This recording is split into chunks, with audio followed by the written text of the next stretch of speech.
In the last video of this series, called Beyond the Frontiers of the Roman Empire, I investigated the linguistic diversity of the Mediterranean region during classical antiquity and compared that to the lesser-known situation in Northern Europe beyond the Roman Empire, where we largely lack first-hand accounts, but where there probably was just as much ethnic and linguistic diversity as Southern Europe in ancient times. Something I also talked about in my first video, the seal hunters. Since we do not have adequate sources from antiquity, we must resort to other means if we want to look for traces of lost and absorbed ethno-linguistic groups that Roman or Greek writers did not report or mention apart from just tribal names. This video goes more in depth on this subject. Internal reconstruction of proto-languages such as Proto-Germanic and Proto-Slavic, along with neighboring languages such as Baltic Finnic, can yield some insight into these groups encountered far back in history. Toponymy, the study of place names, is another field where lost languages can leave traces. Britannia was a place that the Romans viewed as a remote backwater province that was never fully integrated into the Roman Empire. Modern-day Scotland, called Caledonia, and Ireland were not subjugated by Rome, so those areas are less known.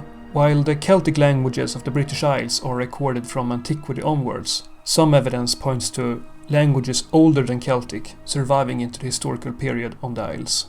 The Picts, living in modern Scotland, were a group that are surrounded by many theories and often thought of as a puzzling, maybe even pre-Indo-European people. But later scholars mostly identify them as Brittonic Celtic speakers. While the Picts are today identified as Celtic speakers, Scotland shows traces of earlier languages in the form of names for islands that defy etymology from any of the many languages that have historically been spoken there. The ancient names of these islands, some of which are already attested by the Greek explorer Peteas around 300 BC, are the remnants from something much older. The oldest stage of Irish, attested in the Orm writing, lacked the sound p. This sound was later introduced through borrowings and sound changes, mostly from Latin, but there are some words that also entered the language during this time that can't be identified as either Latin, Welsh, or anything directly known. These words are possibly from a pre-Celtic language, lively enough around the middle of the first millennium AD to lend words to Old Irish, according to scholars like David Stifter and Peter Schreiber. Moving to continental Europe, the location of the Urheimat of Germanic, the area where the original Germanic language developed, has been a source of debate. There are two main theories, one that places it in Scandinavia and another that places it in northwestern modern-day Germany. The German theory is mostly based on the ancient accounts of Germanic tribes on the continent, and that the area contains the oldest Germanic place names that are found to a lesser degree to the north, according to German scholars like Jürgen Udolf. The Scandinavian theory relies on the fact that no pre-Germanic place names can be identified in southern Scandinavia, and that nearby Uralic languages like Finnish and Sami show strong Germanic influence, with layers of borrowing dating back to very archaic stages of Germanic, as described by Finnish linguists like Petri Kallio.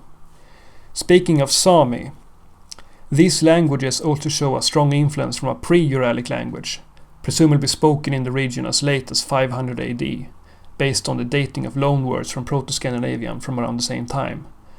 And a large portion of Sami vocabulary devoted to hunting, landscape features and animals is believed to come from this unknown Paleo-Laplandic language. Finnish also shows similar non-Uralic substrate vocabulary called Paleo-Lakelandic. Since the situation in Northern Europe around these languages is not fully known, we may never get a straight answer to the question where Germanic developed. But wherever Germanic developed, its distinctive traits, it was probably one Indo-European dialect in a larger continuum, going back to the late Neolithic. The closest Indo-European branches in geography to Germanic are Celtic and Balto-Slavic, but the relation to Germanic is not clear, and they don't seem to have been a part of a dialect continuum during the developments for a very long time. probably due to their later expansion wiping out intermediate dialects. Balto-Slavic and Germanic in particular don't seem to have developed near each other until the late Iron Age, according to linguists like Fredrik Kortlandt. There are theories on languages, generally described as extinct Indo-European branches, being spoken in the areas in between Germanic, Slavic and Celtic in antiquity. An unattested hypothetical Indo-European language, called Temematic, presumably spoken around modern-day Poland and Pomerania or further south, and may be related to ancient Venetic, is theorized by linguist Georg Holzer, based on a number of words in Slavic that don't fit into the regular sound laws from Proto-Indo-European, and that seem to derive from some other Indo-European language that was spoken nearby Slavic during its development, and that also explains a shared vocabulary between Balto-Slavic and Germanic.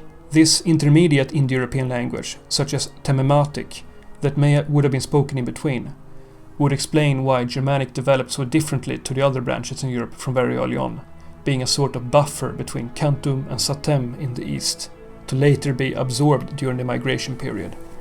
In the modern-day Low Countries, some scholars have proposed an ancient linguistic group, neither Celtic nor Germanic, called Ancient Belgic, or simply Nord-West Block. This theory was first proposed by scholars like Hans Kuhn and Maurits Schisseling.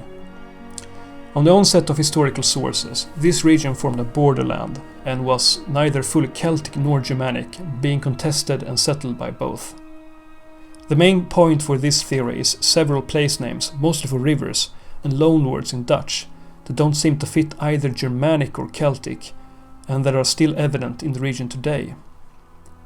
These ancient Belgians were perhaps some distinct offshoot of Italo-Celtic, or perhaps an intermediate dialect between Celtic and Germanic that ought to have existed at some point in history, and the Benelux region is where you would expect to find it, if it even were Indo-European to begin with.